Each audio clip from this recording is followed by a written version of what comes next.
Bienvenidos muchachos, vamos a continuar con nuestra clase. Hoy vamos a ver la neurona logística y un pequeño tópico que nos quedó de la neurona lineal. Entonces, este tema es muy importante. Bien, vamos a comenzar. Primeramente, como repaso, cuando entrenamos una red neuronal, cuando la vamos a programar desde abajo, from scratch, necesitamos siempre tomar cuatro elementos, ¿no? Primeramente, la arquitectura de la red neuronal o el modelo matemático, ¿vale? Que vamos a poner de esta manera. Déjenme cambio de color. Bien. Entonces, el modelo matemático se refiere a la arquitectura propia de la red. En nuestro caso, pues va a ser una pequeña neurona con n entradas, cierta función de activación, ¿vale? Cuando vayamos viendo neuronas un poquito más complicadas, el modelo matemático va a ir cambiando. En segunda instancia, el algoritmo de aprendizaje también es muy importante. Podemos utilizar varios algoritmos de aprendizaje, como gradiente descendente, como el método de la pseudoinversa, ¿vale? Que vimos en la clase pasada. Y conforme avancemos en la clase vamos a ver más métodos, ¿no? Métodos de segunda derivada, etcétera, etcétera. Entonces, muy importante, ¿qué algoritmo de entrenamiento estamos usando para entrenar dicha arquitectura? Aparte, la arquitectura también va a depender de la función de costo. Entonces, la función de costo podemos cambiarla y nos va a dar diferentes comportamientos. Esto es muy importante porque va muy relacionada con el problema que queremos resolver. Hay funciones de costo que son más sensibles a ciertos problemas y bueno, al final les voy a dar una listita de lo que solemos usar para cada tipo de problema prototípico. Y por último, la cantidad de los datos, ¿vale? Que va asociada a la función de costo, ¿no? La cantidad de los datos, como lo vimos, es cuántos datos voy a usar para hacer una modificación en mis parámetros del modelo.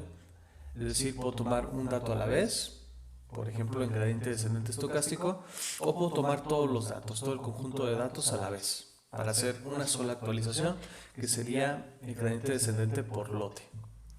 Bien, vamos a ahondar un poquito más precisamente en este tema hoy, y también vamos a cambiar el modelo matemático y la función de costo para otra nueva arquitectura. Vamos a quedarnos todavía con gradiente descendente, va a ser lo único que no vamos a cambiar. Bien, antes de entrar en materia, dos notas importantes. Como ya les había dicho, es importante normalizar los datos, sobre todo por ese parámetro B, el sesgo de las neuronas, que no está siendo multiplicado por ningún dato, y para que ese parámetro tenga la libertad, al igual que los otros parámetros libres del modelo, pues necesitamos que los datos estén normalizados, ¿vale? Otra cosa importante es que aparte de estar normalizados, es importante que los datos estén permutados. Si los datos tienen un orden, nosotros le vamos a dar a entender a la red neuronal ese orden, ¿vale? Entonces, hay datos que no importan el orden en los que los metamos, ¿vale? Entonces, es importante que no tengan un orden en nuestro dataset. Cuando metemos los datos nuevos, es bueno permutarlos para quitar cualquier orden que haya tenido el dataset antes. Y es importante, si hay datos que requieren orden, lo vamos a ver después en otra clase, ¿vale? Para lo cual vamos a hacer predicción de series de tiempo. Pero la mayoría de los datos con los que vamos a estar entrenando no requieren un orden, o su patrón no está en base a ese orden, ¿no? Por ejemplo, imagínense que yo meto muchas imágenes de gato, por ejemplo, el algoritmo de Stochastic Gradient Descent, donde voy metiendo dato a dato, y resulta que estos datos para un clasificador de gatos y perros, yo los tengo ordenados de forma en que tengo primero los gatos y después a los perros. ¿Qué va a pasar con esto? Cuando yo entrene mi red neuronal, voy a meter este primer dato, ¿vale? Se va a adaptar, voy a meter este segundo dato, ¿vale? Es también un gato, se va a ir adaptando. y voy a continuar metiendo fotografías de gato. Pero lo que va a aprender la red neuronal es que sea lo que sea, tiene que decirme que hay un gato, ¿vale? ¿Por qué? Porque nunca ha visto un patrón diferente al gato, ¿vale? Entonces, lo único que estoy forzando es que la red neuronal esté aprendiendo a predecir gato, sea cual sea la entrada que yo meta. ¿Hecho? Y después, si empiezo a meter perros, pues ahí va a empezar a cambiar el aprendizaje de la red neuronal, y me va a empezar a predecir los dos, los perros y los gatos. Pero lo malo es que si yo empiezo a meter puros perros después, ¿vale? Como ya no estoy metiendo gatos, no estoy reforzando esa parte del patrón de los gatos y voy a empezar a olvidar todo el conocimiento que yo tenía de los gatos y lo voy a sustituir por todo el conocimiento de los perros. ¿Hecho? Entonces no es bueno que los datos estén ordenados porque van a sesgar el aprendizaje. Vamos a aprender primero un patrón, vamos a sobreentrenar ese patrón y luego vamos a sobreentrenar el siguiente. ¿Hecho? Entonces es muy malo tener los datos acomodados por patrones, ¿vale? Por los patrones que queremos aprender. Entonces lo mejor que podemos hacer, ¿vale? Si se fijan en gradiente descendente por lote no hay problema porque voy a meter todos. Pero en gradiente descendente estocástico, si agarramos lotes pequeños, sí es bueno permutarlos. Entonces hay que hacer una permutación aleatoria, ¿vale? Para que vaya algo así, ¿no? Entonces, esto va a forzar a la red neuronal a estar viendo ejemplos tanto de gatos y de perros, ¿vale? De manera aleatoria, y va a tratar de generalizar un poco mejor. ¿Hecho? ¿Cómo programamos esto? ¿Vale? Por si lo quieren implementar en Python, desde cero, obviamente hay muchas bibliotecas. Yo les recomiendo sklearn para hacer todo esto. Pero imagínense que queremos permutarlo, pues lo podemos hacer de esta manera, ¿vale? Aquí disculpen que me faltó una pequeña parte del código.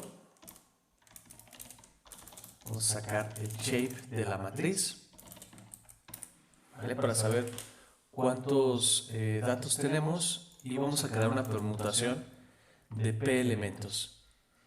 Esta permutación va a ser una lista de los elementos permutados y simplemente los reordeno de esta manera.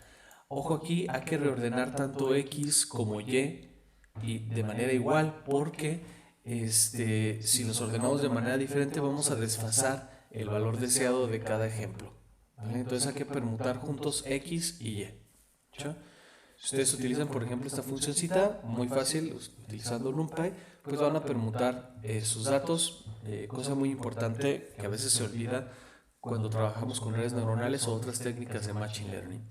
También les dejo aquí un pequeño código un poquito más general de lo que habíamos visto para escalar los datos, ¿vale? Lo tengo como si fuera una clase y tengo una función de entrenamiento. Ustedes dirán, ¿por qué? Un escalador también se puede ver como un modelo, ¿no? Al último tiene parámetros que tenemos que aprender. En este caso, como estoy haciendo un escalador estándar, ¿vale? Utilizando la distribución normal estándar, si se fijan aquí saco el número de dimensiones y voy a sacar la media, ¿vale? Que la voy a guardar en M, y voy a sacar la desviación estándar. Aquí M y S van a ser vectorcitos con la media en cada una de las coordenadas de X y la desviación estándar en cada una de las coordenadas, y guardo también el número de dimensiones que tienen esas X. No me importa ahorita el número de patrones, solo me importa el número de dimensiones.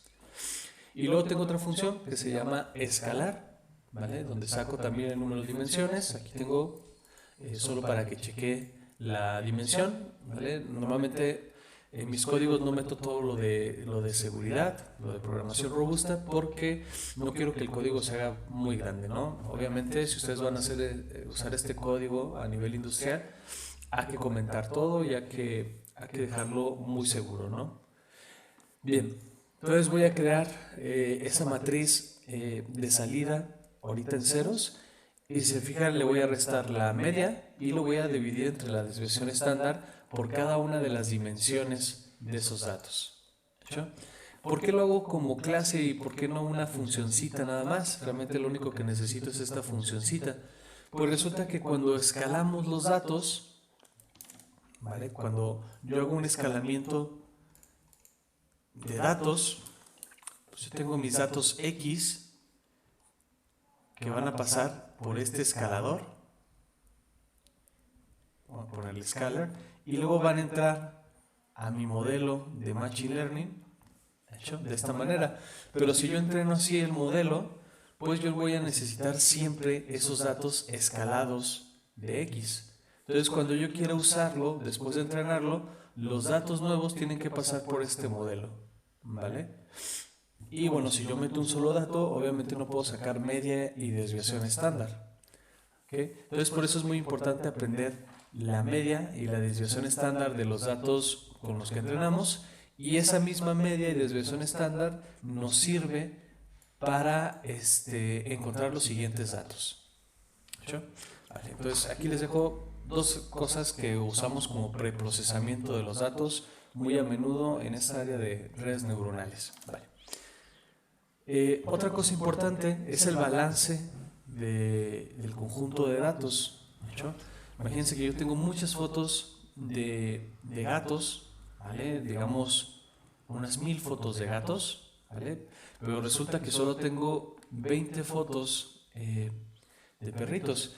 Y eso es muy malo porque vamos a sesgar también el conocimiento de la red neuronal a que diga que es más probable ver gatos que perros, ¿vale? O sea, nosotros le estamos enseñando que la probabilidad de ver un perro es muy baja. Por lo tanto, si la red neuronal predice gato, pues va a tener un mayor éxito. Entonces estamos sesgando su conocimiento a que aprenda eso, ¿no? Por ejemplo, imagínense que estamos haciendo una detección de cáncer y tenemos a muchos diagnosticados con tumores y son benignos o malignos, ¿vale? Imagínense que da la casualidad que es muy poco probable que un tumor sea maligno. Entonces vamos a tener poquitos ejemplos de tumores malignos, pero muchos de tumores benignos. Entonces, si nosotros entrenamos con ese dataset, vamos a sesgar el conocimiento porque le estamos enseñando a la red neuronal que un tumor benigno es mucho más probable de ver que uno maligno, ¿vale? Entonces va a tener un sesgo en su conocimiento nuestra red neuronal a favorecer los casos que son benignos. ¿Sí? No queremos eso.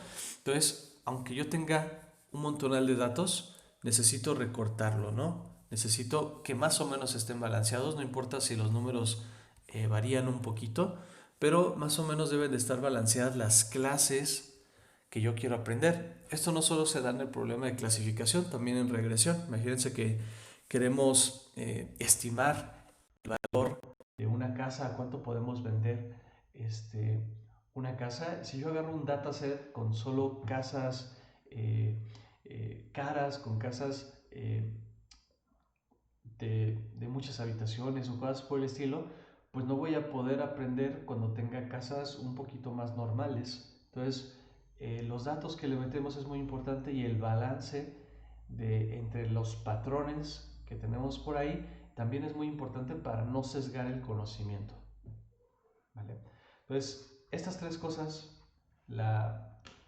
el escalamiento de los datos que ya habíamos visto en las clases pasadas, la permutación de los datos y el balance de los patrones en el conjunto de datos son cosas muy importantes que tenemos que ver antes de utilizar nuestro modelo de aprendizaje. Vale, esta era solo una nota. Vamos a seguir ahora sí con nuestra clase. Bien.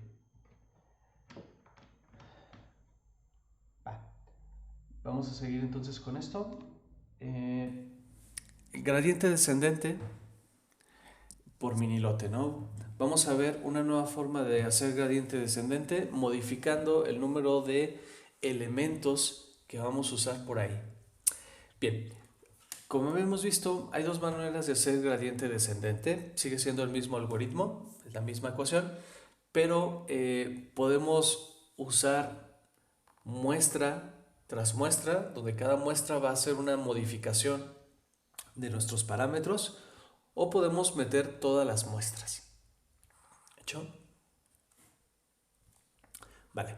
Entonces, la función de costo en línea quedaría de esta manera. ¿Vale? Yo se los enumeré como E1. ¿Vale? Normalmente les voy a ir enumerando las funciones de costo que tengamos. No es necesario, no tiene que ver nada, simplemente es una enumeración mía propia de este curso, ¿no? Y si lo hacemos por todo el lote de datos, obtendríamos una fórmula como esta de aquí. ¿Hecho? Si ustedes utilizan gradiente descendente, ya lo demostramos por ahí, van a llegar a estas fórmulas, ¿vale? En el caso en línea, o a esta fórmula en el caso por lote. ¿Hecho? Entonces, tenemos bondades de cada lado, ¿no? Este algoritmo, por ejemplo, nos permite hacer aplicaciones en línea y aparte computacionalmente es muy poco costoso, ¿vale? Cada iteración que hacemos por aquí dentro de cada época tiene un costo computacional muy pequeño. Por otro lado, el de por lote, vamos a tener un costo computacional mucho más grande cuando hagamos una iteración por cada época. Sin embargo, cada iteración pues sería igual a cada época que tenemos. Entonces, el número de iteraciones que vamos a tener por aquí va a ser menos, pero la complejidad de cada iteración va a ser mayor. Y en el caso en línea, vamos a tener muchas más iteraciones, pero cada iteración va a tener un costo computacional menor, ¿vale? Entonces, podría pensar uno que hay un equilibrio entre estas dos cosas, que aunque tenemos menos costo computacional por iteración, aquí hay muchas iteraciones, y por el otro lado, aquí hay un gran costo computacional por iteración, pero hay pocas iteraciones. Entonces uno podría llegar a pensar que estas cosas están equilibradas, pero la verdad es que no es así, ¿vale?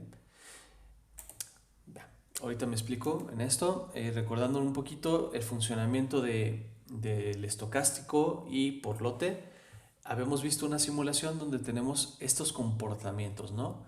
Entonces el estocástico, al estar aprendiendo con cada uno de los ejemplos, pues va a tener mucho ruido cuando va buscando el óptimo local de la función de costo, ¿vale? Entonces vemos estas oscilaciones por aquí, ¿vale? Dependen un poquito del factor de aprendizaje, pero siempre vamos a ver oscilaciones porque estamos viendo una muestra muy pequeña de nuestro dataset.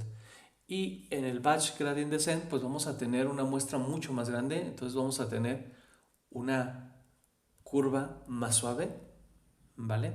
Pero cada uno de esos pasos que da toma más tiempo, ¿no?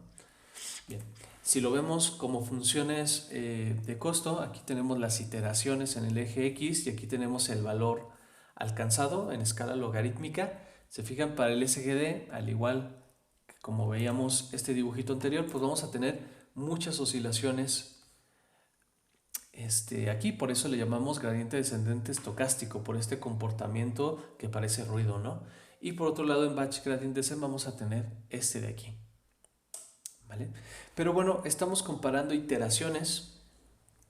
¿Hecho? Aquí tengo, bueno, puse iteraciones, realmente aquí me refería a la época, ¿vale? Entonces, realmente son 600 veces aquí que pasamos por todos los datos. Igual aquí, en el caso de batch, pues las épocas y las iteraciones son las mismas. Y aquí tengo 500, ¿no? ¿Vale? Bien, entonces uno pensaría que estas cosas están equilibradas, ¿no? Un algoritmo es más ruidoso, pero es más rápido, y otro algoritmo es más lento, pero tiene menos iteraciones, ¿vale?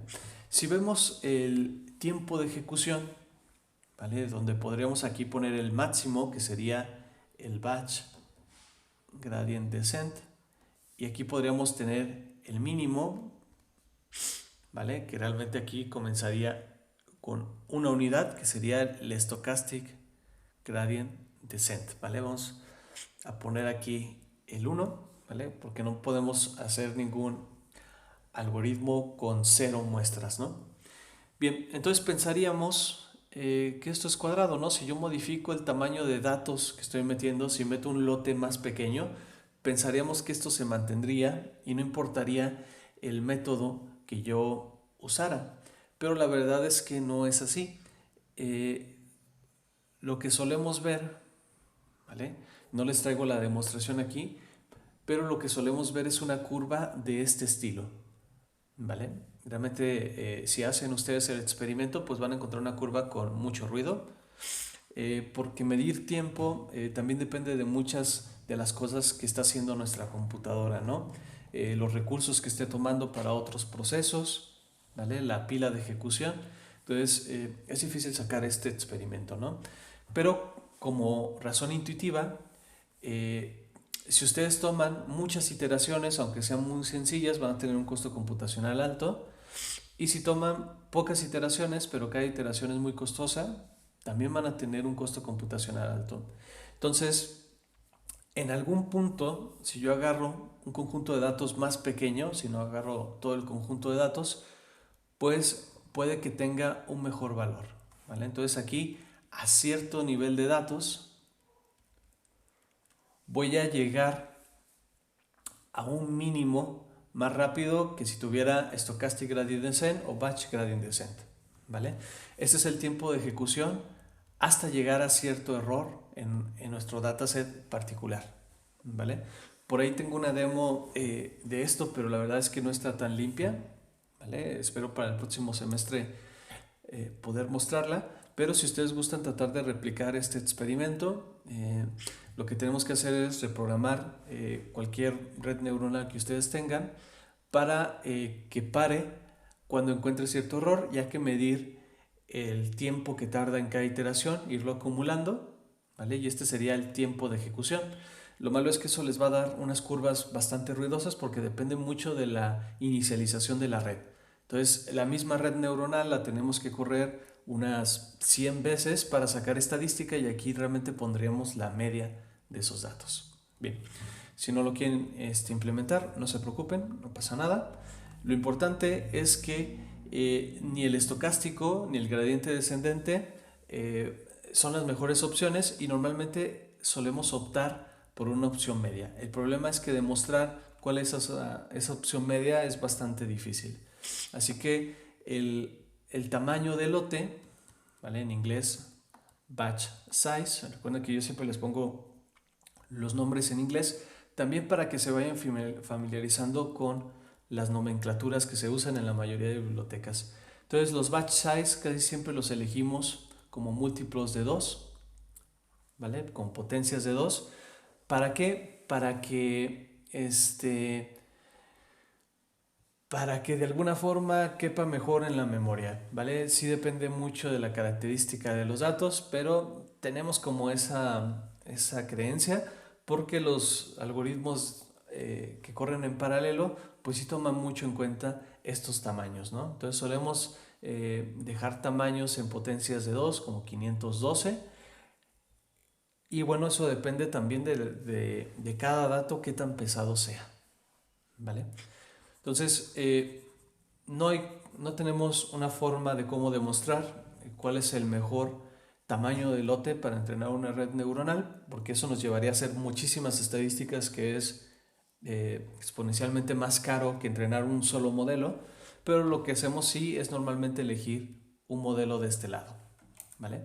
Bien, vamos a programar esta opción de mini batch, ¿vale? La ecuación de costo sería exactamente la misma que esta de aquí. Es como si hiciéramos por lote, pero lo que vamos a hacer es dividir en pedazos este dataset inicial, ¿vale? En tamaños de cierto lote. Entonces vamos a programar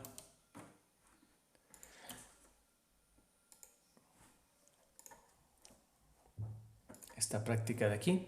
Bien, tengo importado NumPy y Matplotlib, como siempre, ¿vale? Y voy a copiar un poquito datos que ya teníamos, ¿vale? De hecho, voy a abrir aquí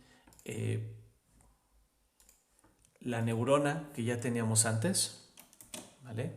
Voy a guardar este archivo, ¿vale? Le voy a poner prueba 2, ¿vale? Lo pueden llamar como ustedes quieran. Como yo ya lo tengo programado por ahí, simplemente voy a hacer una prueba. Entonces vamos a modificar este algoritmo que ya tenemos por aquí. Primero voy a hacer alguna limpieza. ¿Vale? Este ejemplo me sirve, así que voy a seguir usando este mismo ejemplo. Voy a quitar el método de la pseudo inversa. ¿Vale? Lo pueden dejar ustedes ahí. Y voy a quitar también estos métodos. Si se fijan, antes teníamos dos opciones, usar SGD o batch GD, ¿no? ¿Qué voy a hacer? Pues realmente el algoritmo va a generalizar estos dos de aquí, ¿vale? El algoritmo de mini batch gradient descent va a generalizar esto de aquí. ¿Por qué? Porque si yo mando un lote de un dato, pues es lo mismo que hacer gradiente descendente estocástico, y si mando un lote de todos los datos, pues es lo mismo hacer que el gradiente descendente por lote, ¿vale? Entonces voy a dejar este de lote y voy a borrar todo este de aquí arriba.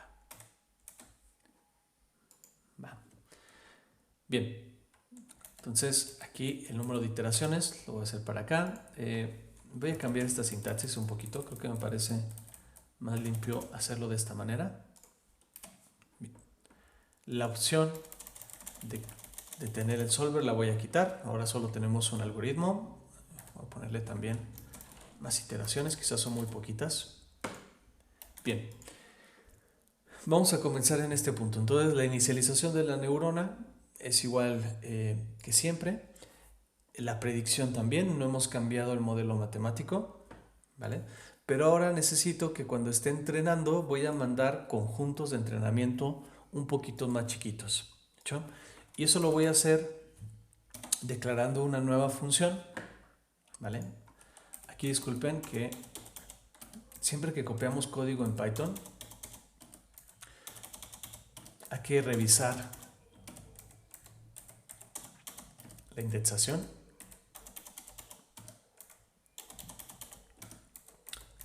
La voy a corregir todo. Igual el código funcionaba, pero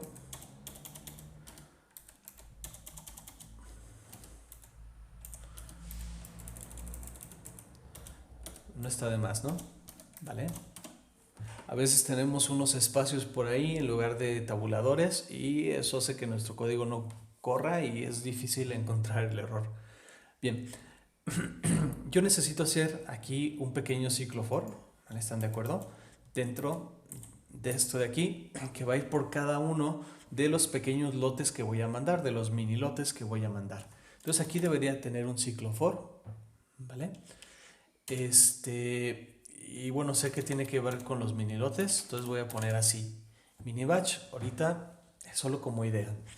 Bien, hay muchas formas de implementar esto. A mí me gusta la siguiente, porque creo que queda bastante limpia y bastante modular. Voy a hacer una función que se va a llamar batcher, ¿vale? Batcher en inglés es dosificador o algo que te da los lotes, ¿no?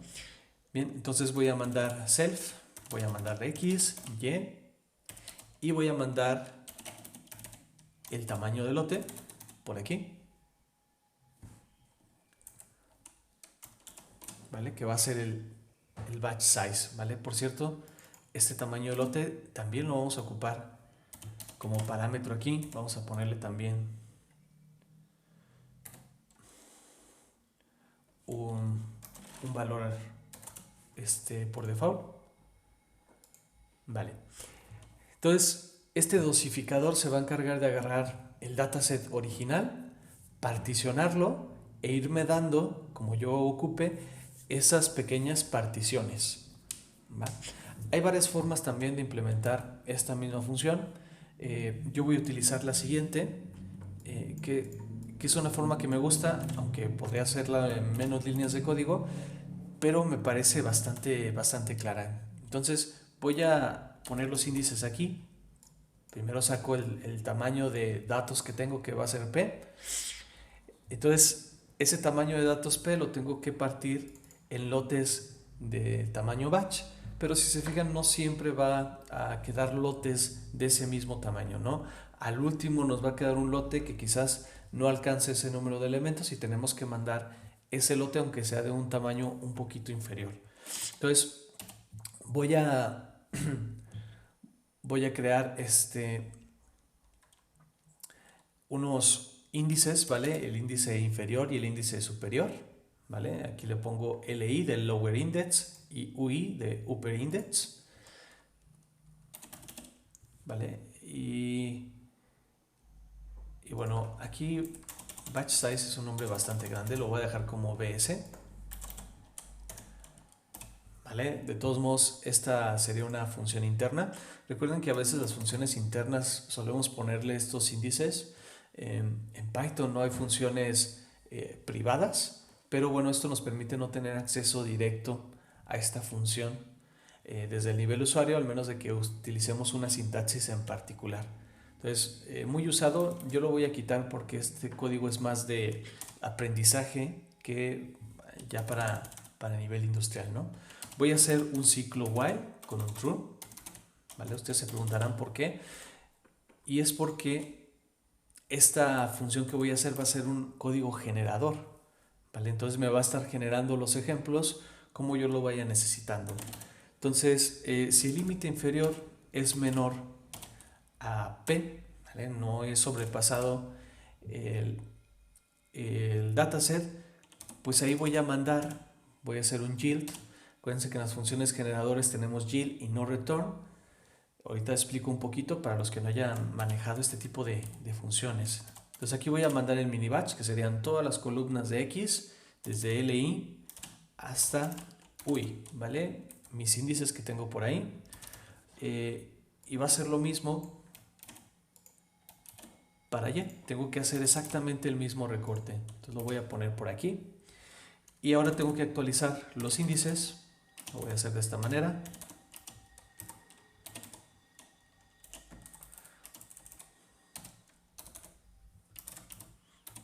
Bien, entonces a los dos les voy a sumar el tamaño del lote. ¿Hecho?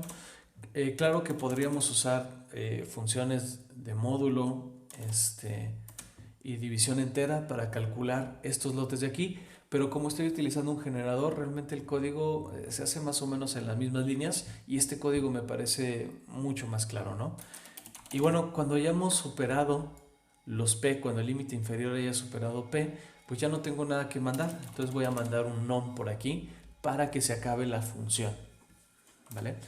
Bien, esta función les parecerá un poco raro a los que no sean programadores usuales de Python.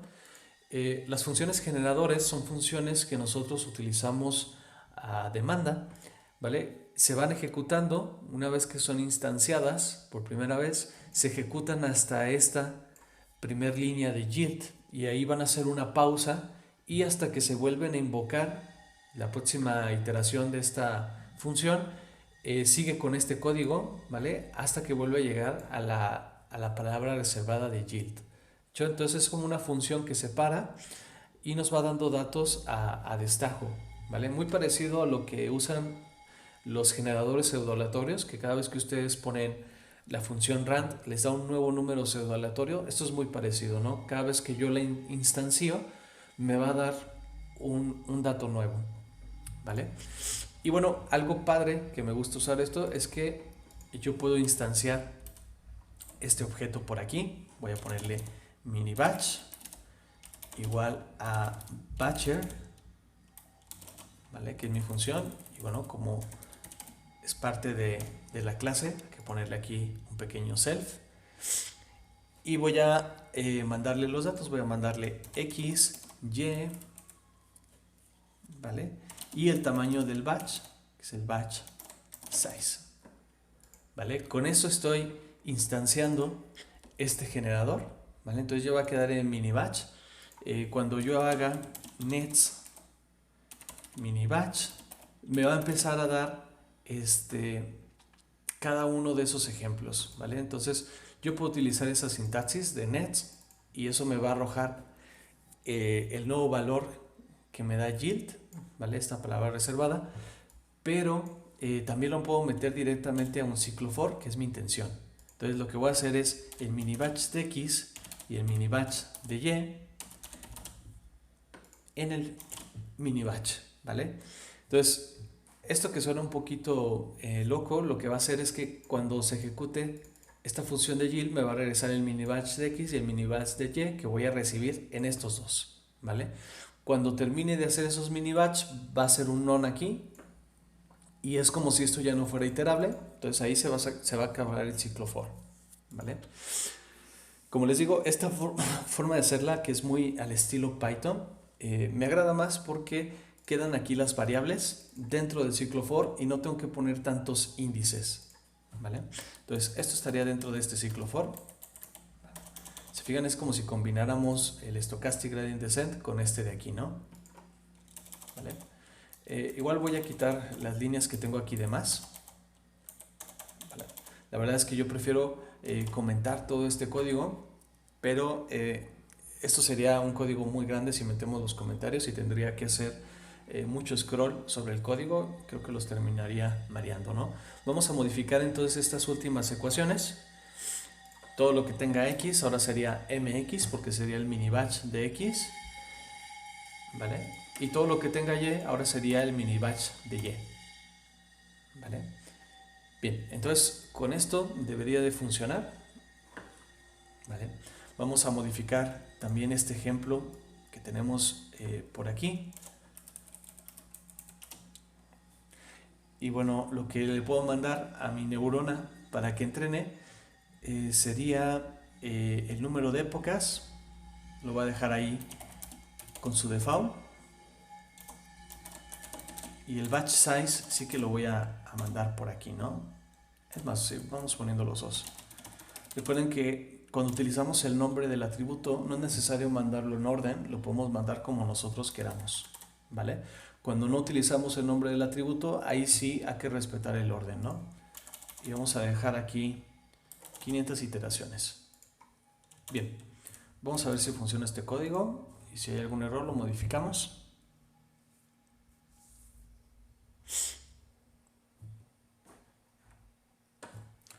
Vale. Entonces, como puede ver, bueno, aquí creé quizás demasiados datos, vamos a bajarle a 200 y quizás el ruido también está muy alto. Aquí voy a modificar un poquito los datos sintéticos. Vale. Entonces aquí tengo estos datos. Bueno, me sigue sin gustar porque aquí tiene una distribución uniforme. Vamos a cambiarlo a una distribución normal, que es más parecido a problemas reales. Vale, eso se ve un poco más realista.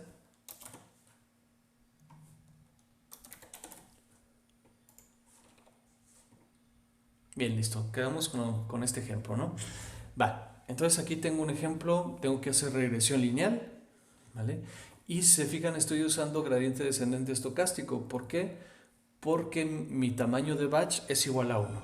Entonces, este código de aquí que tengo, pues caería siendo lo mismo que un gradiente descendente estocástico, ¿vale? Ahora, si yo le mando 200, que es el tamaño de los datos que tengo por aquí, o simplemente le pongo aquí P, que es el tamaño que utilicé para generar los datos, pues me da un resultado muy parecido, ¿vale? Pero esto lo hice con gradiente descendente por lote, ¿vale? Entonces serían los dos lados de la moneda y claro, tengo todas la posibilidad ahora de poner lotes intermedios, ¿vale? Que con suerte van a ser más eficientes, ¿vale? Aquí no se notan mucho, tenemos muy poquitos datos, ¿vale? Literal, yo creo que se tarda un poquito más en dibujar que en el mismo algoritmo. Entonces, ustedes pueden cambiar este tamaño de lote y créanme que se va a mostrar mucho la diferencia cuando tengan muchísimos datos, ¿no? Cuando tengan más de 10,000 datos, se nota mucho la diferencia de usar batch. Bien, entonces este fue el código de mini batch. Fíjense, muy parecido. Con eso generalizamos el estocástico y el de por lote, ¿vale? Mini batch normalmente lo ponemos como una pequeña m, ¿vale? Por así lo pueden encontrar el acrónimo de mini batch gradient descent, ¿okay? Y lo único que intenta es bajar un poco el costo computacional que vamos a usar. Bien, vamos a continuar entonces. Este fue nuestro mini lote. Bien, ya vimos para qué funciona, bajar un poco el tiempo de ejecución. Y ahora vamos a pasar al tema principal de esta clase, que es la neurona logística. Vamos a cambiar ahora la neurona y vamos a hacer una nueva modificación y vamos a sacar unas nuevas ecuaciones con gradiente descendente. Bien, imagínense que yo tengo un problema, ¿vale? Que es realmente un problema de ejecución. Por ejemplo, imaginemos que este es un problema de diabetes, de detección de diabetes, donde tengo por aquí la glucosa, ¿vale? Nivel de glucosa. Acuérdense que normalmente un nivel de glucosa bueno sería más o menos como de 100. ¿Hecho? Y tengo aquí la clasificación de algunas personas que ya fueron clasificadas como no diabéticos y como sí diabéticos, ¿vale? Entonces, lo que quiero intentar es crear un algoritmo que me prediga si una persona es diabética o no diabética. ¿Hecho? Entonces, si se fijan, eso es bastante fácil, no es un problema de clasificación, ¿vale? Podríamos usar el perceptrón, ¿hecho? Y parece ser linealmente separable, ¿vale? Pero ojo que hay una pequeña trampa, ¿no? Aquí la glucosa sería nuestra variable de entrada X y esta categoría de diabetes o no diabetes sería nuestra variable esperada Y. ¿Hecho? Entonces, una línea que ponga por aquí no tiene sentido porque yo estoy trabajando en una sola dimensión de entrada. Acuérdense que esa línea la representamos en la dimensión de entrada. Entonces, una línea en una dimensión es un punto, ¿vale? Acuérdense que la línea lo que hace es separarme un espacio en dos partes. Entonces, aquí el punto me está dividiendo el espacio en dos partes, ¿no? ¿Vale? Lo que es lo mismo, una línea en una dimensión es un punto. ¿Hecho? Una línea en dos dimensiones es lo que conocemos como línea, en tres dimensiones es un plano, en dimensiones superiores es un hiperplano. Bien, entonces yo lo único que estoy moviendo realmente es este puntito de aquí, tratando de separar estos puntos, ¿no? ¿Vale? Incluso si yo quisiera cambiar de esquema y tratar esto como una regresión lineal en lugar de un problema de clasificación, pues al poner una línea, yo lo único que podría adaptar sería algo como esto, ¿vale? Es el problema de trabajar con variables categóricas de salida que al hacer regresión pues no tenemos unas buenas clasificaciones, ¿no? Por ejemplo, aquí me clasificaría, no sé, como un nivel 2 de diabético, que es algo que no tiene ningún sentido. ¿Hecho? Entonces, ni el perceptrón que vimos, ni la neurona lineal nos sirve para este problema de clasificación en particular. ¿Vale? El perceptrón pues no tendría tan buen resultado y la regresión lineal sí que no la podemos usar aquí. ¿Hecho? Las cosas malas del perceptrón, como ya hemos dicho, o de la neurona con la función de activación de escalón, el problema es que no es derivable, entonces no podemos usar estas técnicas de gradiente descendente. Lo que necesitamos son funciones de activación continuas que podamos derivar. Bien, entonces, otra forma que podemos hacer para, para adaptar estos datos sería si nuestra regresión lineal, en lugar de que tuviera un rango de menos infinito a infinito, ¿vale? Como rango de la función, nos gustaría acotarlo a que estuviera entre 0 y 1, ¿vale? Entonces eso nos llevaría a aplastar esta línea que tenemos y a tener algo por el estilo, ¿no? ¿Vale?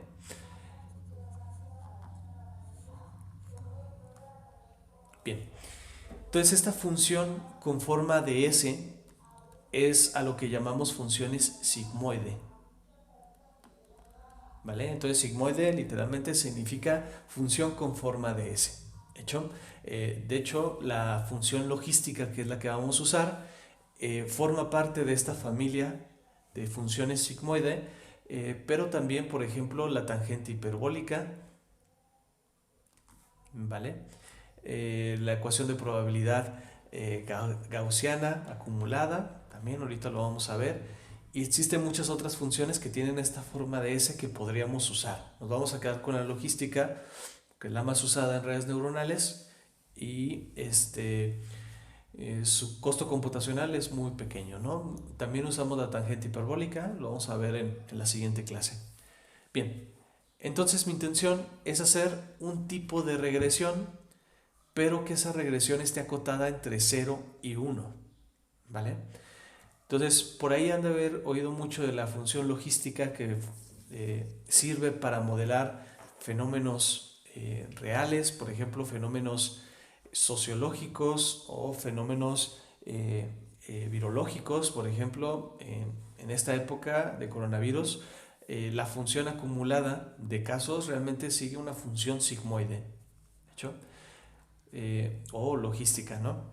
Bien, entonces, ¿cómo llegamos al desarrollo de esta nueva función?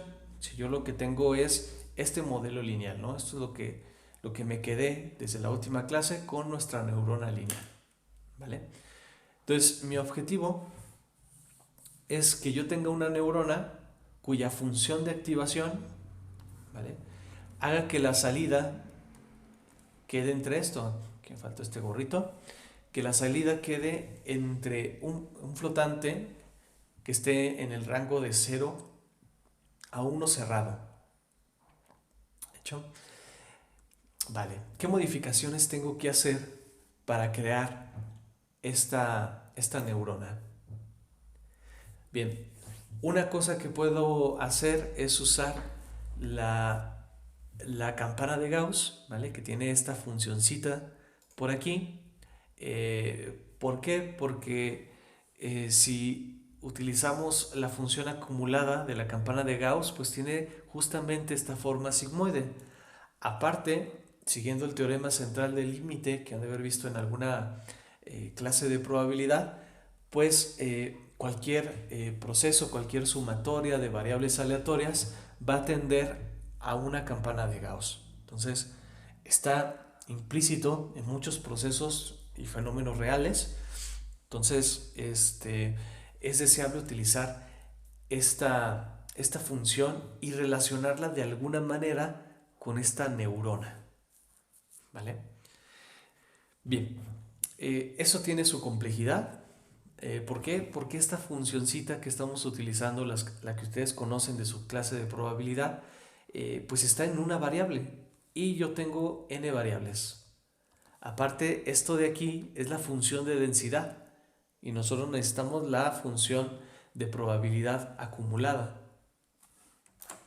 Renovando esto, pues la función de densidad en varias variables de una gaussiana, pues es esta ecuación que tenemos por aquí. Que si fijan, tenemos un montonal de cosas. Tenemos aquí para cada una de las variables su media, su desviación estándar.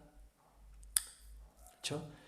Y de hecho no estamos hablando propiamente de esta función porque esta de aquí es la función acumulada. Se fijan, tiene la integral de menos infinito a cierta a, ¿vale?, que tiene la forma sigmoide que tenemos por aquí. Entonces realmente tendríamos que usar esta función de aquí, pero en su versión de varias variables. Es decir, sería la integral de esta función que tenemos. Como se darán cuenta, esto ya es bastante complejo computacionalmente, incluso hacer estas integrales, no es que sea difícil de hacer, pero computacionalmente tienen alto costo porque tenemos que aproximarlas con métodos numéricos, ¿vale? Entonces, podríamos usar esta función, no habría ningún problema. De hecho, es algo que en estadística le llamamos probit, ¿vale?, que viene de probabilistic unit, unidad probabilística, y sí que se usaba por ahí en los años 30, 40, como método para aproximar funciones de probabilidad, ajustar estas funciones de probabilidad a los datos. Entonces la podríamos usar, pero en la actualidad en redes neuronales no lo usamos porque el costo computacional es muy grande, ¿vale? Pero bueno, no es la única función sigmoide, vamos a usar otra que es la función logística. ¿Hecho? Va. ¿Cómo pasamos a esa función logística?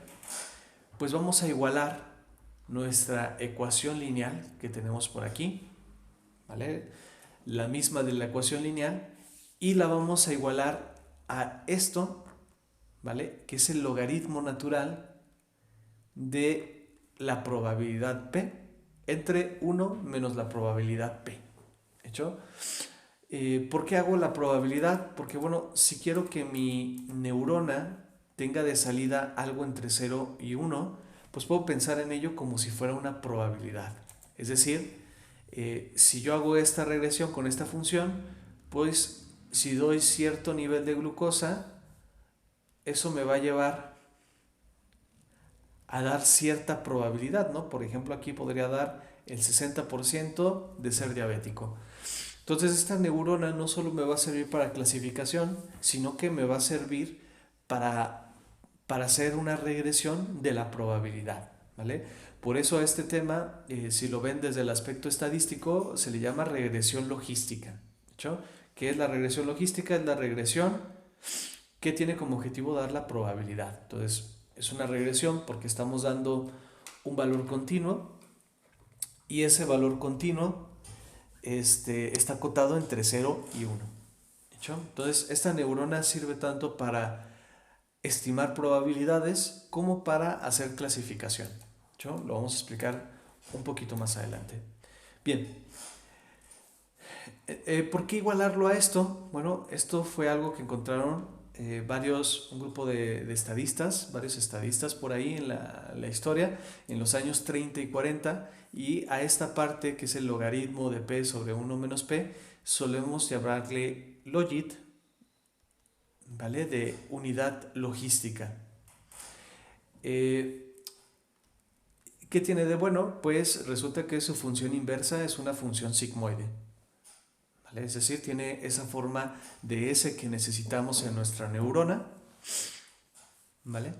Y aparte aquí tiene una razón entre las probabilidades, la probabilidad de ser o no ser de cierta clase, ¿no? En nuestro caso, en nuestro ejemplo, de ser o no ser diabético.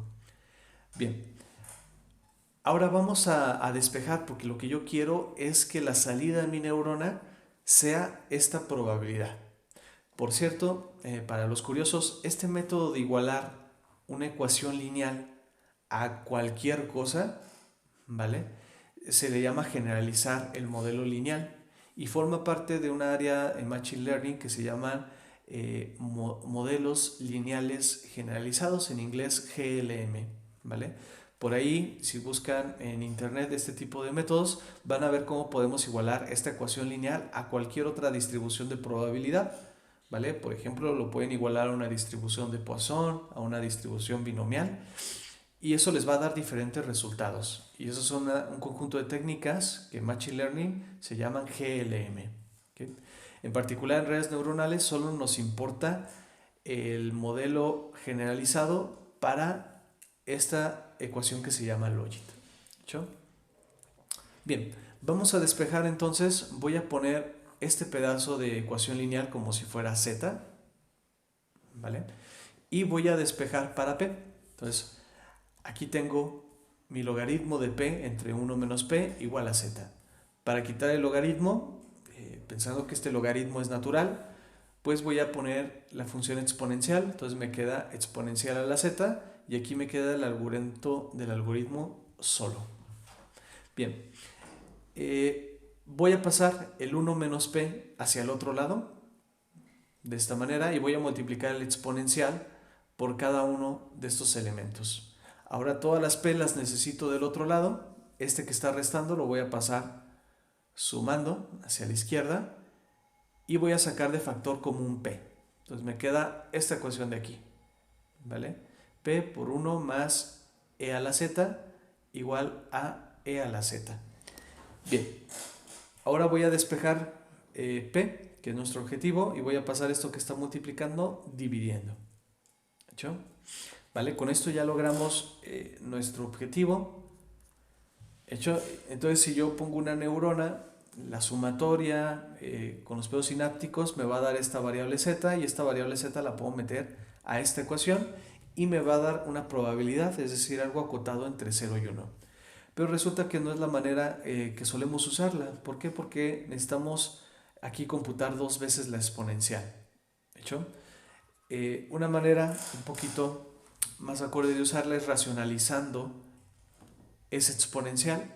De hecho, si yo multiplico por esta fracción, que se fijan es lo mismo entre lo mismo, es decir, estoy multiplicando por 1, ese es el chiste de racionalizar. Entonces, si divido EZ entre EZ me va a quedar 1 por aquí, y si divido cada uno de estos entre EZ, pues 1 entre EZ me va a quedar 1 entre EZ, que es lo mismo EZ a la menos 1, y EZ entre EZ me va a quedar 1.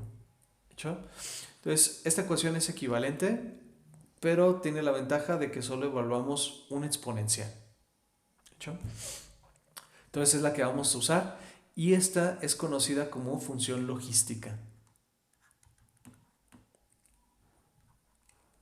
¿Vale? De suma importancia, tanto para estadística como para aprendizaje automático. Bien, esta función logística ya nos da una probabilidad, ¿vale? Y se fijan, es equivalente a hacer esta neurona artificial, donde tengo casi el mismo modelo matemático. Tengo mis entradas por los pedos sinápticos, más el sesgo. ¿Hecho? Y esa z que tengo por ahí la voy a meter a la función logística. Y esa función logística me va a dar algo parecido a esta función azul que tengo por aquí, porque es una función sigmoide, ¿vale? Repitiendo, la logística es una función sigmoide, las sigmoides son las que tienen forma de S, pero no es la única, ¿no? Existen otras funciones que también podemos juntar en este tipo de funciones sigmoide, ¿vale? Para dar una forma más general, una función sigmoide es una función continua con rango de 0 a 1 y monótonamente creciente, ¿vale? Entonces toda función que cumpla eso es una función sigmoide. En la jerga de redes neuronales, cuando decimos ponle una neurona sigmoide, normalmente nos referimos a una neurona logística, ¿no? Aunque hay un poco de ambigüedad porque la tangente hiperbólica, que también la usamos mucho en redes neuronales, también es una función sigmoide. Bien, va. Bueno, entonces este fue el desarrollo de esta neurona. Ya tenemos la arquitectura, es una nueva arquitectura, lo que cambiamos fue la función de activación. Ahora vamos a utilizar esta función de aquí, que se fijan por su gráfica, parece ser continua, entonces la podemos derivar, ¿vale? Eso es muy importante, podemos usar gradiente descendente en esta arquitectura. Bien, la idea, como les digo, es que vamos a adaptar los datos con esta función, ¿hecho? Entonces, para cada nivel aquí de glucosa o de esta variable X, yo voy a poder calcular una probabilidad, va a ser lo que me va a dar la neurona, ¿vale? Entonces, me sirve para que esta neurona haga regresión sobre las probabilidades, y si quiero hacer clasificación, pues simplemente tengo que elegir un umbral, por ejemplo 0.5, es lo que solemos elegir, pero pueden elegir otro umbral. Se fijan, 0.5 sería en este punto de la función logística. Entonces, si partimos esto, todo lo que esté a la izquierda de esta línea vertical lo clasificaríamos como 0, y todo lo que esté aquí a la derecha lo clasificaríamos como 1, ¿vale? La clasificación, se fijan, este está mal clasificado, pero no importa porque siempre vamos a tener por ahí algo de ruido en los datos que tenemos. ¿Sí? Bien. Entonces, esta neurona sirve tanto como para hacer regresión de la probabilidad, ¿vale? Estimar una probabilidad, o hacer clasificación, ¿vale? Bien, antes de pasar al uso de esta neurona y de programarla, vamos a ir con el gradiente descendente de esta neurona. Entonces, recordando nuestras clases pasadas, voy a hacer el gradiente descendente primeramente para el error cuadrático en línea, ¿vale? Donde voy metiendo ejemplo a ejemplo. ¿Hecho?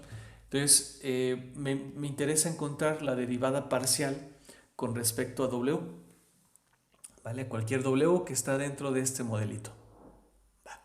Entonces, ¿dónde está W? Pues dentro de esto está aquí, ¿vale? Está dentro de esta Y estimada, que es esta de aquí, y la W está dentro de esta Z, ¿vale? Y dentro de esta Z, aquí está W. Entonces, todo este camino tenemos que seguir con la regla de la cadena para poder derivar bien, ¿vale? Entonces, voy derivando por partes. Primero voy a agarrar esto, ¿vale? Como mi función a derivar. Entonces, es lo mismo que tener un medio de u al cuadrado, ¿vale? Su derivada va a ser u por derivada de u, ¿hecho?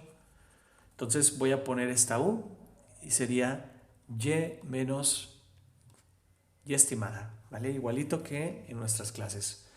Ahora voy a calcular la derivada de u, ¿vale? Que sería esta u que había elegido por aquí. Dentro de esta u, esto no tiene x, entonces se hace 0, ¿vale? Esta primer y. Y solo nos queda menos y, ¿vale? La derivada de menos y estimada con respecto a y estimada sería menos 1. Lo ponemos aquí según la regla de la cadena. Y ahora sí ya puedo derivar y, ¿vale? Y lo voy a derivar con respecto a z, ¿vale? Con respecto a lo que tiene dentro. Acuérdense que lo que queremos es llegar a w. Y aquí es donde va a cambiar a comparación de lo que hicimos en la clase pasada. Yo tengo que derivar la función sigmoide con respecto a z. Entonces, esto lo tenemos que derivar. Tenemos que encontrar su derivada, ¿vale? De la función sigmoide. Que por cierto, que ahí siempre ponemos esta letra sigma para identificar la función logística o la función sigmoide, ¿no? Entonces aquí tengo z entre la derivada con respecto a z. Es lo que necesito calcular y lo que iría aquí en esta partecita, ¿vale? Como es un proceso un poquito largo, les tengo aquí las diapositivas. Entonces quiero derivar esto de aquí, ¿vale? Con respecto a z. Es un cociente entre dos funciones, entre esta y esta. Entonces puedo utilizar la regla del cociente, que me dice que la derivada de dos funciones que tienen por ahí x con respecto a x, ¿vale? Entonces sería la derivada de la primera por el denominador sin derivar menos la derivada, perdón, el primero sin derivar por el denominador derivado, y todo eso entre el denominador al cuadrado. Entonces vamos a hacer eso. La derivada de 1 es 0, ¿vale? Luego pongo el denominador sin derivar, menos, ¿vale? Este menos de aquí, que es por la regla del producto, el numerador sin derivar por el denominador derivado, ¿vale? Si yo derivo esta parte, 1, su derivada es 0, ¿vale? Y la derivada de e a la menos z, pues simplemente bajaría el signo y me quedaría menos e a la menos z. ¿Hecho? Acuérdense que la derivada de una exponencial es sí misma multiplicada por lo que tenga ahí el exponencial, ¿no? Entonces en este caso es un menos 1, por eso sacamos este signo menos. ¿Hecho? Y en el denominador voy a poner el denominador original al cuadrado, ¿vale? Vamos a simplificar esto. Todo este término de aquí se va a hacer 0. ¿Hecho? Menos por menos, este menos y este menos me va a dar más, ¿vale? Entonces me queda aquí e a la menos z entre 1 más e a la menos z. Y con eso ya encontramos nuestra derivada, ¿vale? Pero bueno, resulta que podemos trabajar un poquito más el álgebra de esta derivada para que queden mejores términos. ¿Hecho? Entonces voy a dividir esta fracción en dos productos, ¿vale? Puedo separarlo aquí entre 1 y e a la menos z, este término de aquí que tengo arriba, y también puedo separar el denominador en dos términos iguales, ¿vale? Como todo se está multiplicando, puedo convertirlo en esto de aquí. ¿Sí? Bien, fíjense que este término, pues es exactamente la y estimada que tengo por aquí, es la función logística, ¿vale? Entonces lo que quiero es dejar la derivada en términos de esta misma función. Bien, este segundo término, en el numerador, si yo le sumo 0, seguiría siendo la misma razón, y ese 0 lo puedo representar como un más 1 y menos 1. ¿Vale? Entonces yo puedo sumarle y restarle 1 en el numerador. ¿Vale? Ahora, como tengo sumas en el denominador, las puedo desarrollar. Voy a dejar el 1 más c de este lado y el menos 1 de este otro lado. ¿Hecho? Y si se fijan, esta cosita de aquí va a ser igual a 1. ¿Vale? Entonces aquí tengo un 1 y esta fracción, ¿vale? Me interesa y la voy a dejar ahí como está porque es la función logística otra vez. ¿Hecho? Entonces, metiendo otra vez esta definición a la ecuación me queda esto de aquí, ¿no? La derivada de la función logística es la función logística por 1 menos la función logística. ¿Hecho? Bien. En términos de y estimada, vamos a decir que la derivada, perdón, se me olvidó el gorrito, de y estimada va a ser y estimada por 1 menos y estimada. ¿Hecho?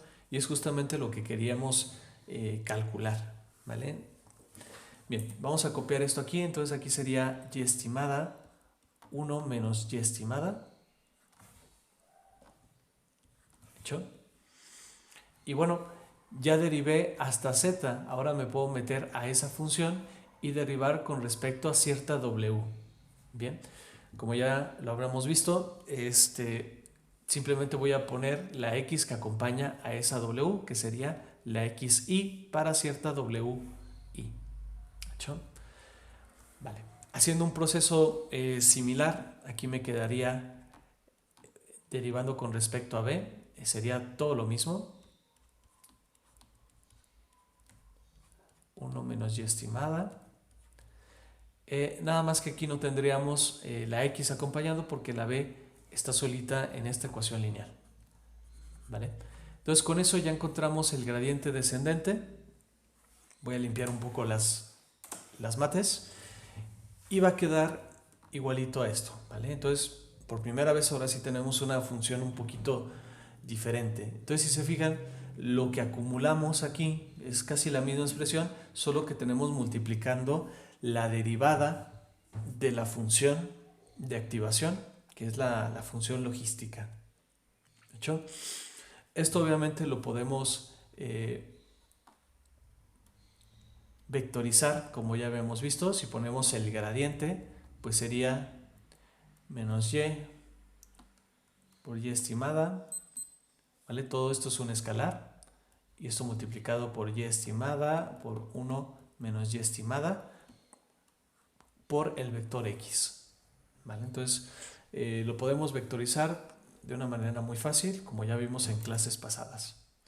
Bien, resumiendo, entonces para el gradiente descendente estocástico, es decir, esta función de costo que tengo que minimizar moviendo w y b, yo aplico el algoritmo de gradiente descendente, que es este de aquí, esta es la ecuación. Y al calcular ese gradiente de la función de pérdida, pues voy a obtener estas ecuaciones. ¿Vale? Estas ecuaciones ustedes las pueden programar y va a funcionar. Su neurona logística va a adaptar ahí lo que ustedes manden. ¿Hecho? Bien. Lo podríamos programar, pero resulta que hay otra función muy importante de costo que podemos usar, ¿vale? Y es esta función que se llama entropía cruzada binaria, ¿vale? Solo disculpen que se me había olvidado este slide que había metido por aquí. Bien, ya vimos cómo entrenar esta neurona logística, va a funcionar. ¿Cómo la entrenamos? Pues tenemos este dataset por aquí, ¿hecho? Donde las x son otra vez vectores reales de n dimensión y las y, se fijan, va a ser valores discretos 0 o 1, ¿vale? ¿Por qué pongo valores discretos y no probabilidades, que es lo que quiero hacer regresión, pues lo hacemos así porque yo no puedo poner la probabilidad de alguien que sea diabético si ya lo medí, porque es algo que ya sé, ¿vale? Entonces tengo que poner un 0 o un 1, una categoría, porque ya no es una probabilidad, es algo cierto porque yo ya lo medí, ¿hecho? Entonces, independientemente de que estemos haciendo regresión de probabilidades, lo que yo puedo estimar va a ser valores de 0 o 1, ¿no? Lo que voy a tener en mi dataset.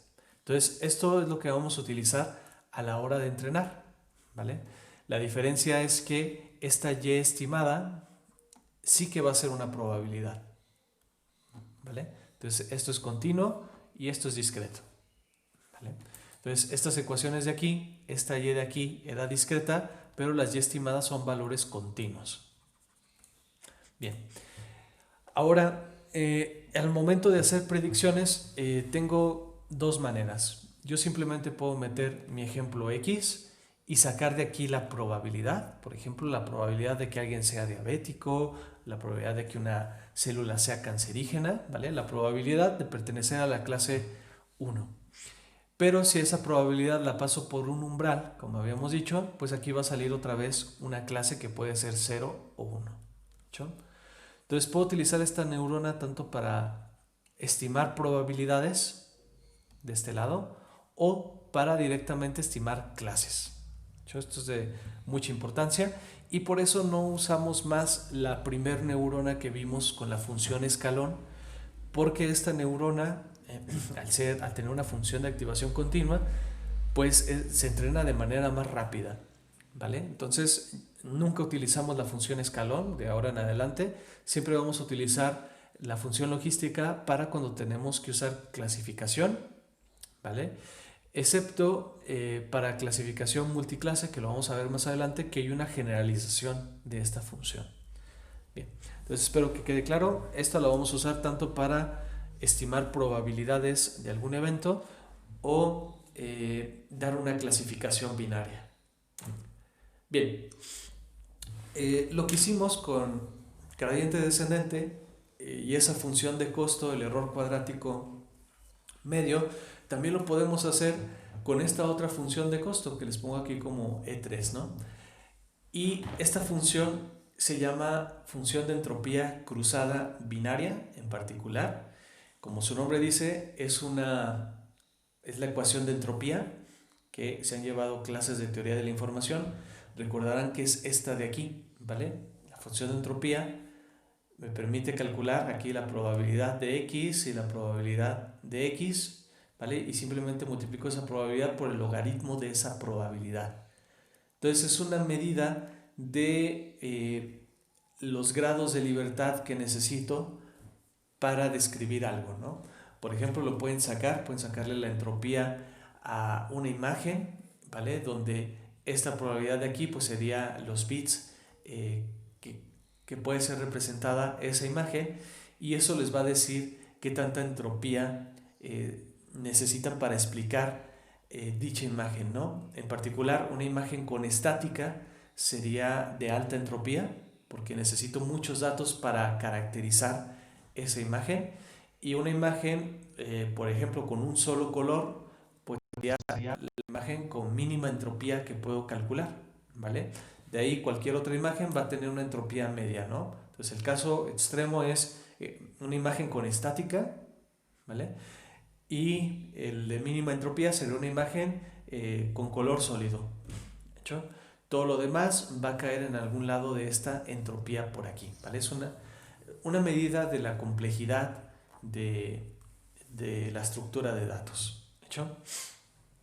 Bien, si esto lo aplicamos como estas probabilidades para el caso de clasificación, ¿vale? Que estamos usando, pues aquí tendría Y, ¿vale? Que sí lo puedo ver como una probabilidad, ¿vale? Sería la probabilidad de de la clase deseada, ¿hecho? Y esa sería la probabilidad de su estimado, ¿vale? Entonces estoy aquí utilizando esta ecuación, pero poniendo como primer probabilidad la clase deseada y como la probabilidad dentro del logaritmo la clase estimada, ¿Hecho? No hay problema. Ambos elementos, ya sabemos, y es algo discreto y y estimada es este continuo. ¿Vale? No hay problema, caben en esta ecuación. Y también necesito la otra probabilidad porque tengo que hacer la suma de todas las probabilidades. Entonces, como es un caso binario, pues solo voy a tener la probabilidad de no pertenecer a la clase 1, que sería 1 menos y. ¿Vale? Y también puedo calcular el logaritmo exactamente de esto de aquí. Esta ecuación que vemos por aquí en clases futuras la vamos a generalizar para múltiples clases. ¿Vale? En dado caso se llama entropía cruzada categórica, pero ahorita nos vamos a quedar con esta entropía cruzada binaria. ¿De hecho? Vale la pena aprenderse el nombre porque cuando programen redes neuronales en estas API como TensorFlow, PyTorch, hay que elegir estas funciones de costo. Entonces, si van a hacer regresión, hay que elegir el error cuadrático medio, ¿vale? MSE en sus siglas en inglés.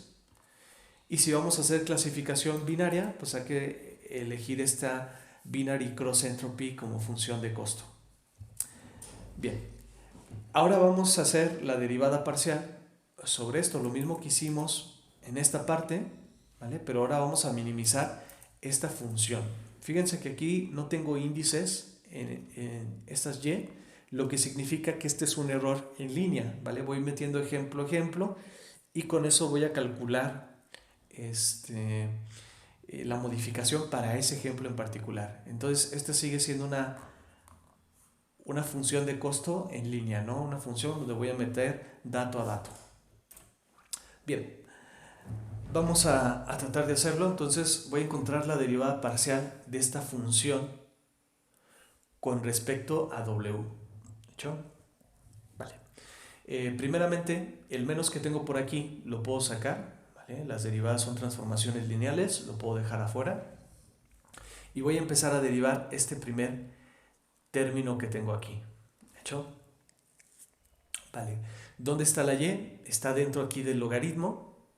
Entonces yo puedo ver esto como si tuviera una y por u. ¿Vale?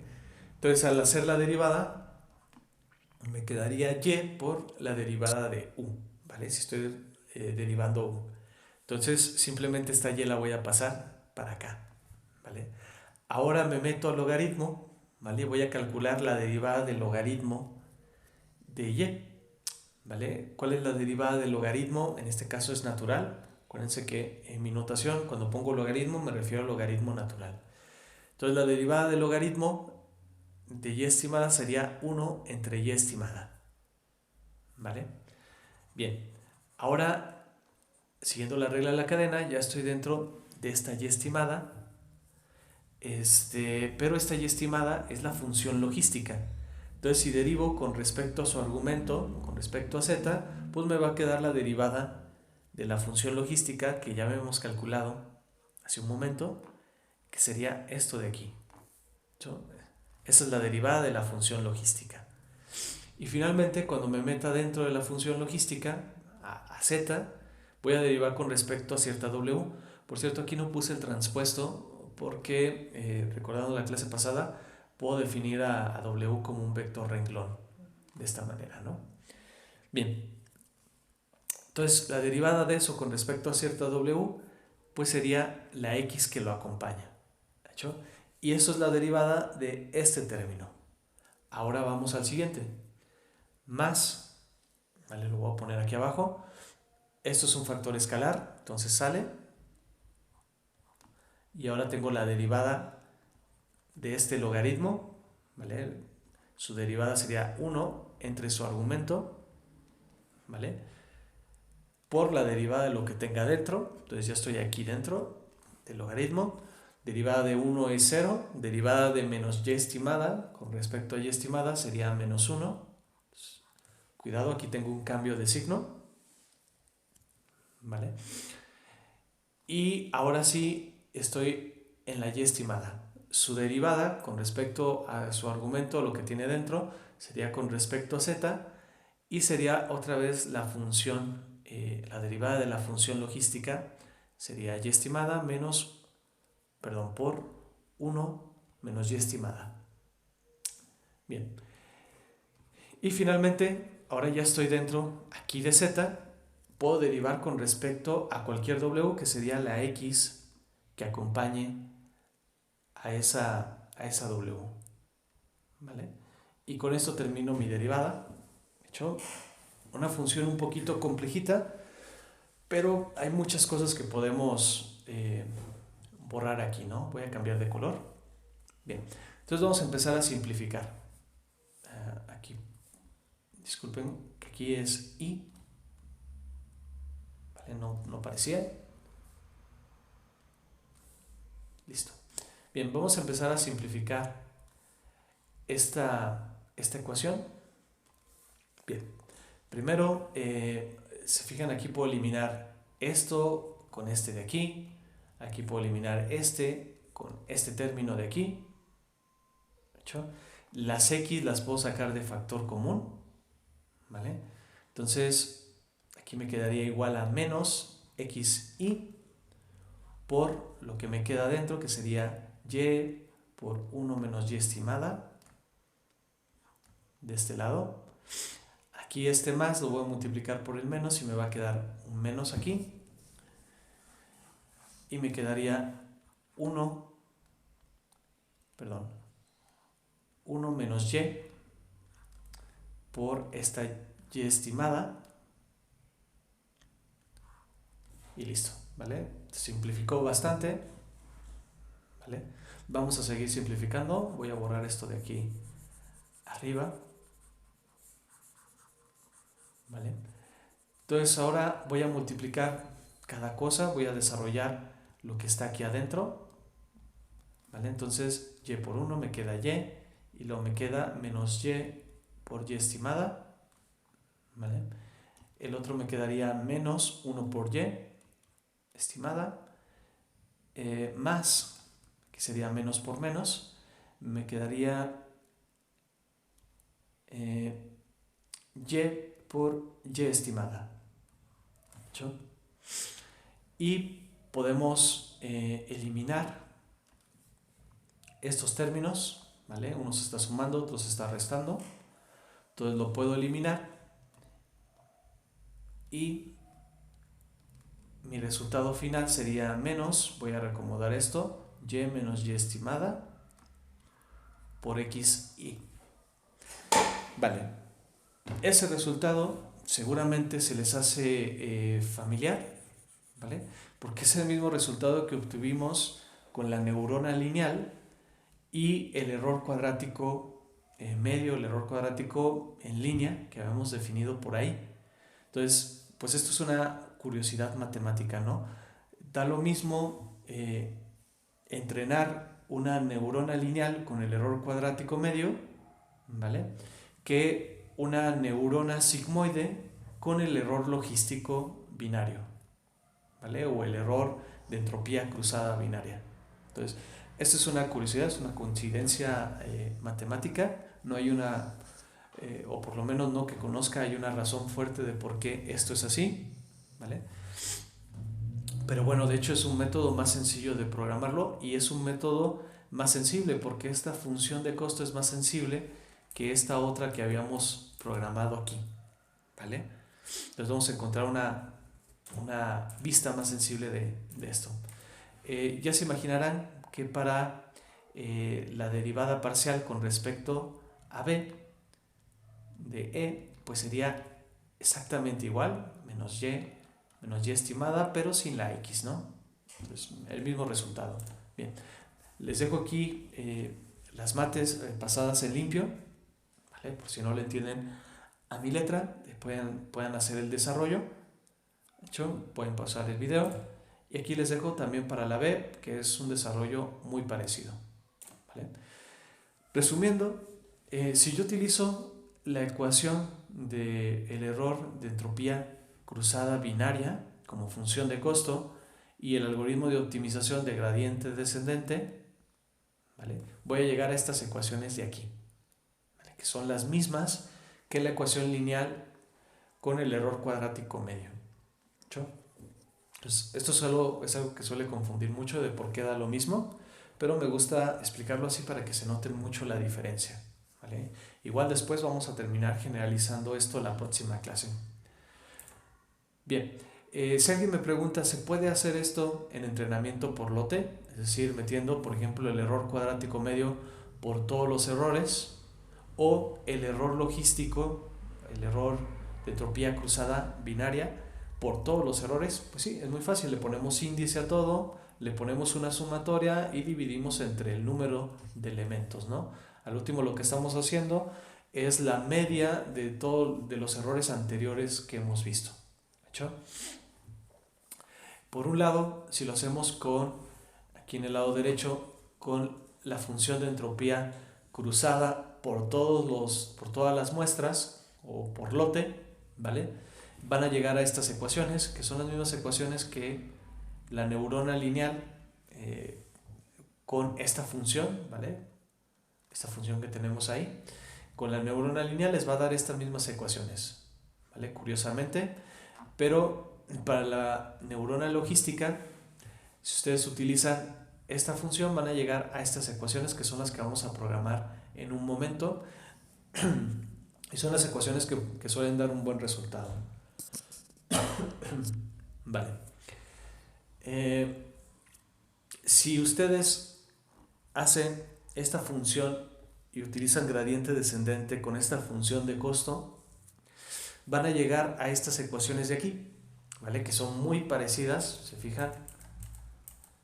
Son estas mismas ecuaciones, solo que las y las voy a hacer mayúscula porque me voy a definir a toda esa matricita de y que teníamos, a ese vector renglón. Y la x pues va a estar aquí transpuesta y va a ser la matriz de los ejemplos que teníamos, ¿vale? Pero hay una pequeña sutileza. Esto de aquí ya sería un vector. Esto de aquí va a ser un vector. Aquí usar broadcasting en este paso, ¿vale? Que lo hace en NumPy, y esto de aquí también es un vector. Y de todo eso estoy haciendo la multiplicación por escalar. Entonces, este producto que ven aquí, que pongo como un círculo con un punto, es el producto Hadarman, ¿vale? O el producto element-wise o elemento-elemento. Significa que de estos vectores voy a multiplicar elemento con elemento, haciendo que de aquí me quede otro vector de 1 por p, ¿vale? Entonces simplemente, si yo tengo dos vectorcitos, en este caso son vectores renglones,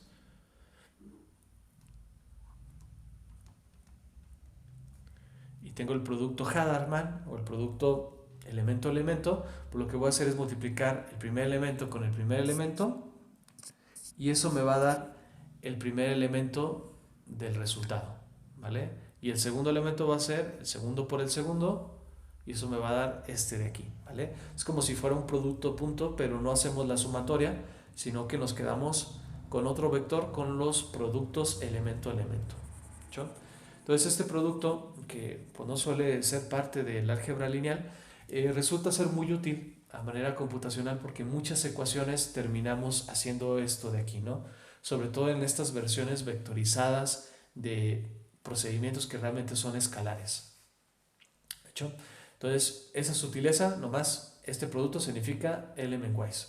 En NumPy, esto nada más se hace con el operador de multiplicación, ¿vale? Y listo.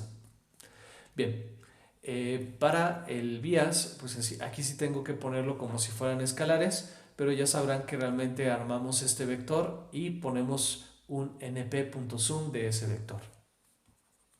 ¿Vale? Bien, muchachos, pues vamos a programar esta neurona. ¿Hecho? Voy a partir de la misma neurona lineal, ¿vale? Y la voy a modificar. Entonces aquí le voy a poner logistic. Si quieren ustedes guarden una copia y la modificamos. Entonces voy a tener aquí la neurona logística, ¿vale? Como atributos va a tener lo mismo. Realmente dentro, en las entrañas, tiene también una ecuación lineal. Entonces eso va a seguir igual, ¿vale? Y bueno, ¿qué vamos a modificar? Pues vamos a modificar la predicción, ¿vale? De aquí. Por cierto, esto lo voy a hacer en batch. Entonces voy a quitar este batcher para no hacerlo en mini batch. Ustedes lo pueden dejar como ustedes lo quieran. Entonces voy a quitar todo esto de mini batch, esto de aquí, y voy a utilizar el algoritmo de batch completo, ¿no? Usando todos los elementos. Ustedes pueden hacer la versión que ustedes prefieran, ¿vale? Y aquí me queda el batch gradient descent completito. Bien, entonces, ¿qué va a cambiar? Pues aquí sí que necesito modificar algunas cosas. El modelo matemático, aquí falta la función de activación. Entonces realmente esto nos daría un vector z, que van a ser las salidas para cada columna x, ¿hecho? Y ese vector z lo tengo que pasar por la función de activación. Entonces aquí voy a hacer un y estimado, va a ser igual a 1 entre, voy a colocar aquí la función de activación, esta de aquí, ¿hecho? Y vamos a poner 1 más np.exponencial menos z. Fíjense que aquí z realmente va a ser un vectorcito y no un escalar, pero resulta que todas las funciones de NumPy están vectorizadas. Entonces cuando reciben un vector nos va a entregar un vector con la evaluación de cada una de esas cosas. Entonces eso le llamamos funciones aplicadas de manera escalar, ¿vale? Y esto de aquí, aunque esté operando un vector, pues realmente va a aplicar esta ecuación escalar a cada uno de los elementos de ese vector, y ese va a ser el resultado de este de aquí, ¿hecho? Entonces, una pequeña sutileza pasándonos por ahí.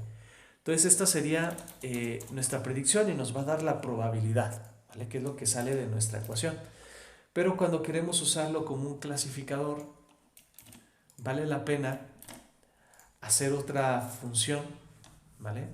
A esta función original le voy a llamar predict proba, ¿vale? Para que me prediga la probabilidad, y este va a ser solo el predict, que lo vamos a usar para predecir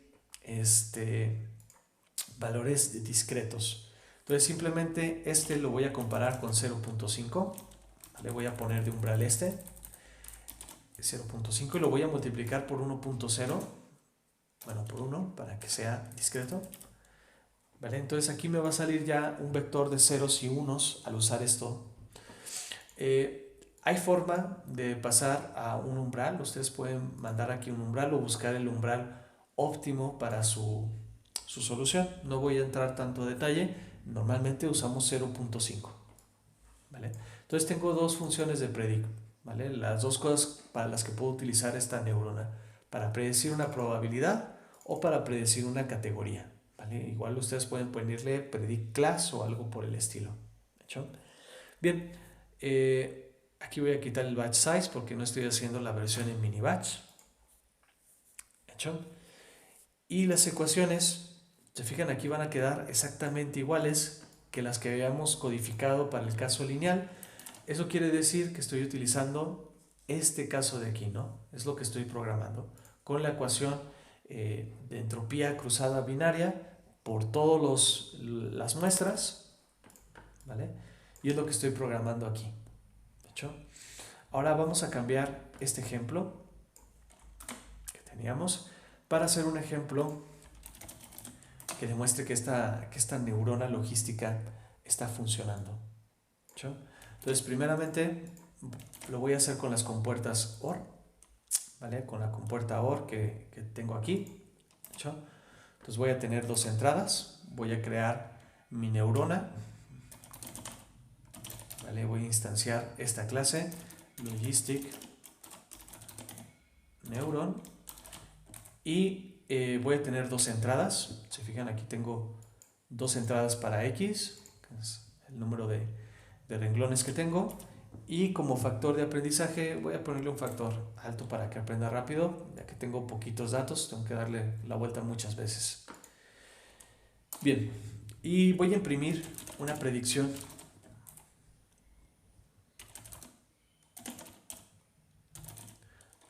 Voy a utilizar predict proba y voy a mandarle la X, ¿vale? Ahorita solo la instancié, no he entrenado la neurona. Y si se fijan, cuando lo corro, me salen estas probabilidades. ¿Hecho? Entonces, para el primer elemento 0, 0, predigo que tiene una probabilidad de 0.33. Para el segundo, 0.53, 0.17, 0.32. Entonces, más que nada es para que vean que los valores que nos da esta neurona en la probabilidad, pues sí son valores entre 0 y 1. Ahora vamos a entrenar. ¿Qué queremos? Que este primero sea muy cercano a 0 y los demás sean muy cercanos a 1. ¿Sí? Ojo, muchachos, en su tarea que les voy a dejar, que va a ser sobre el diabetes, yo les voy a dar un dataset y ustedes van a tener que armar estas entradas, ¿vale? Para tratar de predecir si alguien tiene diabetes o no, o bueno, quizás sea el dataset de cáncer, ¿va? No estoy muy seguro qué les voy a dejar. Bien, vamos a entrenar esta neurona. Entonces, neuron.train, ¿hecho? Y vamos a entrenar con X y con Y, ¿vale? Voy a dejarle las épocas. Bueno, vamos a dejarlo por default, a ver qué tal funciona y si no, ahorita subimos las épocas. Entonces con eso voy a entrenar y voy a imprimir otra vez los resultados para predecir cada uno de estos valores, a ver si aprendí. ¿Hecho? Podría dibujar, ciertamente estamos en 2D, sí podemos dibujar el hiperplano, pero lo voy a dejar así. Realmente en la mayoría de problemas que afrontamos con redes neuronales no podemos dibujar. ¿Hecho? Entonces todos los dibujos que ven que yo hago es más para crearles intuición. Bien. Entonces aquí entrené. Esta es la salida sin entrenamiento y esta es la salida con entrenamiento. Pues sí parece estar aprendiendo. Este subió un poquito, ¿vale? Quizás haya que darle un poquito más de interacciones, ¿vale? Cuando le falte aprender, o hay que subir el factor de aprendizaje, este de aquí, o hay que darle más iteraciones. ¿Hecho? Si aún así no aprende, es que necesitamos un modelo más complejo. Vamos a darle 1000 iteraciones. ¿Hecho? Y bueno, vale, ya sé, tengo algún error. Y es que cuando estamos entrenando, sí que utilizamos la probabilidad y no el predict, porque si no, esto sería discreto y aprendería muy tarde. Entonces, un errorcito por ahí. En el entrenamiento sí que hay que poner el predict proba, ¿vale? Al entrenar utilizamos la probabilidad y solo al predecir la categoría. ¿Hecho? Entonces yo creo que ese era el problema. Vale, ahora sí tenemos buenos resultados, ¿no? Entonces, si se fijan, voy a limpiar y voy a correr otra vez.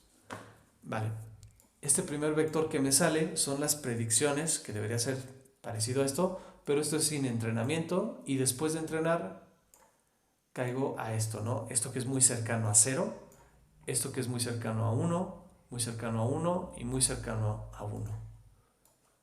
¿Vale?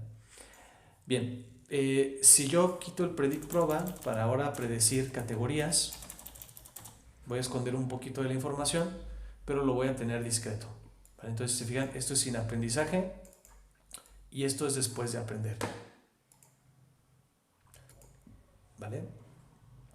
Esta primera salida va a ser aleatoria, les puede salir lo que sea.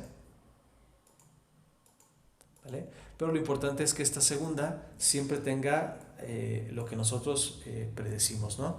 Vamos a cambiar ahora para la compuerta AND. Es cosa que ya hicieron ustedes. Entonces, ahí me da bien, ¿vale? Parece que las compuertas las aprenden muy bien, ¿no? ¿Hecho? Y bueno, muchachos, también podríamos dibujar esto sin ningún problema, pero en su tarea tampoco van a poder dibujar. Entonces, por eso lo tengo así. ¿Hecho? Vale. Entonces, con esto terminamos la clase. Solo les voy a mostrar una última simulación que les preparé sobre cómo se adapta esta neurona logística. Y es esta de aquí, ¿no? Tengo un conjunto de datos, mi entrada X por aquí y tengo esta salida Y. ¿Hecho? Los datos tienen un poquito de ruido, son datos sintéticos que creé, también ahí con variables aleatorias. Y si se fijan, está empezando a aprender, realmente puede ser una sigmoide y está apuntando hacia el otro lado, ¿de hecho? La función puede ser monótonamente creciente o monótonamente decreciente, ¿vale? Pero si se fijan, dependiendo de las W y de la B va a controlar dónde está este punto de inflexión, ¿vale? Y las W van a controlar lo estirado que está y la orientación, ¿sí? Entonces, cuando modificamos esos parámetros, los W y la B, pues modificamos esta S para que se ajuste a estos datos, ¿sí?